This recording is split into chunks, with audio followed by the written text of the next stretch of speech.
This is still the afternoon, take 2, but essentially it's going to be the same in the morning and the evening from here on out. I am going to get the morning soak ready. So we can... Okay, we're going to just rinse out everything, that in that, and we'll be back in a second. Okay, on these buckets, I've got water level, and it's approximate, so maybe till about in here somewhere. Okay, so we're back with the water. I keep it on the ground for me. You can put it up on the shelf if you want.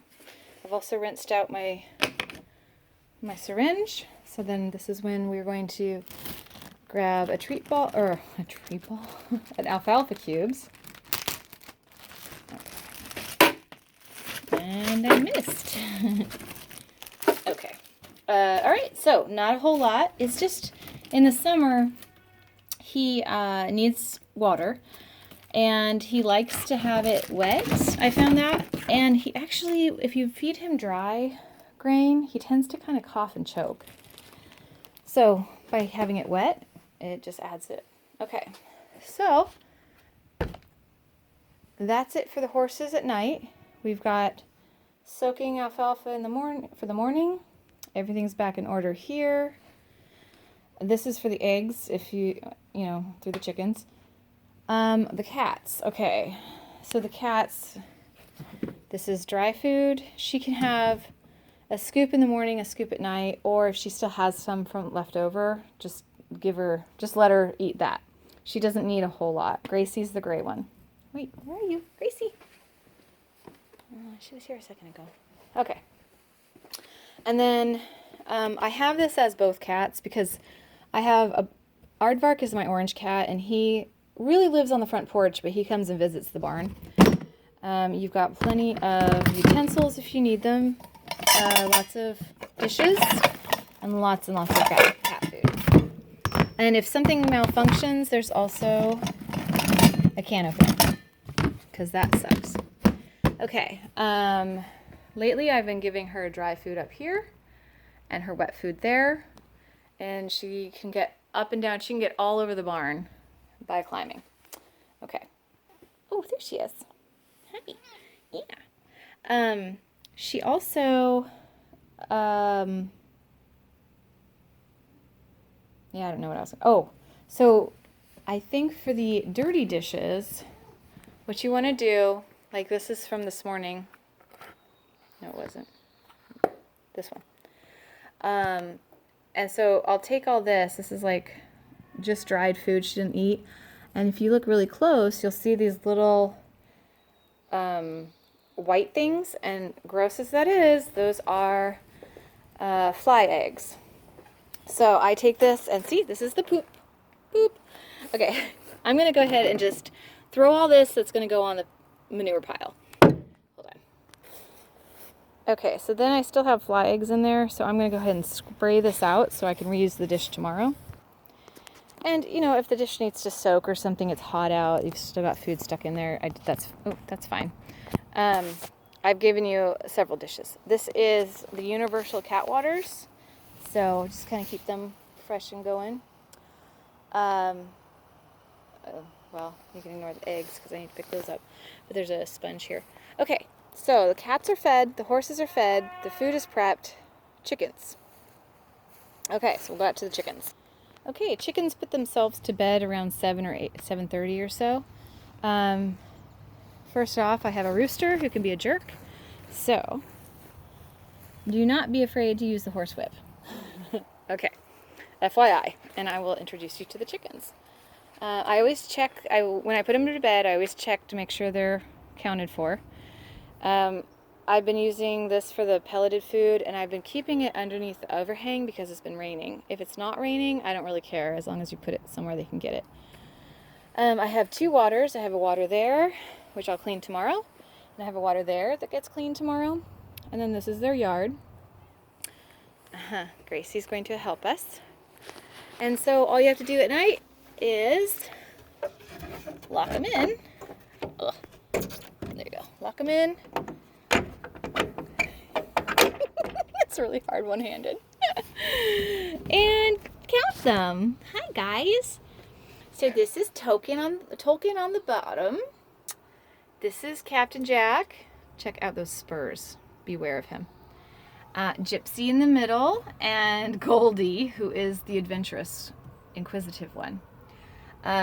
So obviously you see how I have the hay. They've got a big bed of sawdust underneath. Hold on, I'm talking. So they have a huge bedding of sawdust. You'll probably just need to fluff a little bit, but really it's the hay that I would replace every other day. That seems to be pretty good. If you want to clean it every day, that's great. That's what I usually do. But anyway, yeah, just definitely like every other day. So they have clean air and clean bedding and clean eggs. Okay, lock that up. Apparently go get the cat. Hold on. Gracie, come on. Nope. Gracie. You're just very personable. Come on. No, come on. You're out. Come on.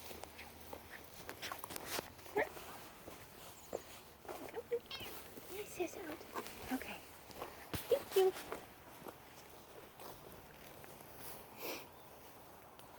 Okay. And this is our very high-tech gate, which means it's literally stretched over on that one.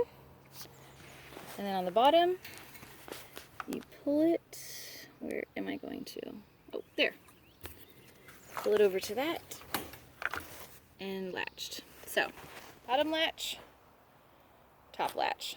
Done and done.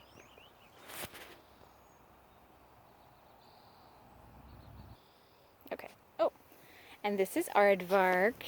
He's my porch cat who also just kind of wanders around. And it's funny, they get along really well unless they're in the barn, and then she hisses at him. Okay, last thing we need to do tonight is lock up the barn. I'll see you in a second. Okay, I actually wanted to show you this vet supply. Lots of wrapping materials for bandaging, any cuts, anything like that. This is the vet closet. If you need to know what's normal for vitals. And then the important things to see in here for me, for you, would be Banamine. However, Pete is on Equiox daily. So if you want to use Banamine, you really need to call a vet. Make sure that you tell them that he's on the other pill, because I don't know how they interact. Okay, FYI. We also have 1 tube of Gastrogard.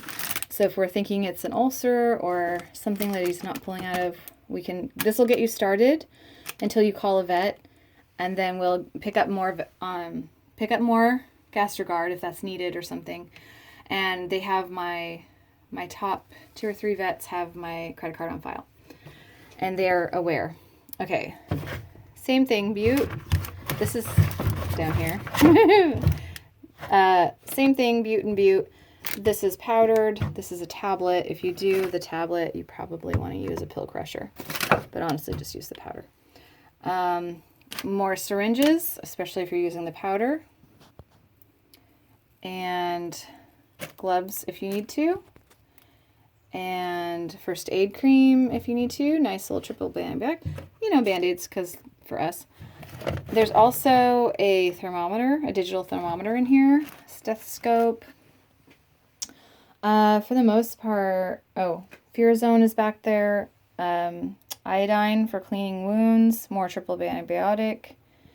So feel free to peruse. Okay, so last thing we're going to do tonight. Oh, this is chicken bedding, by the way. You should have enough.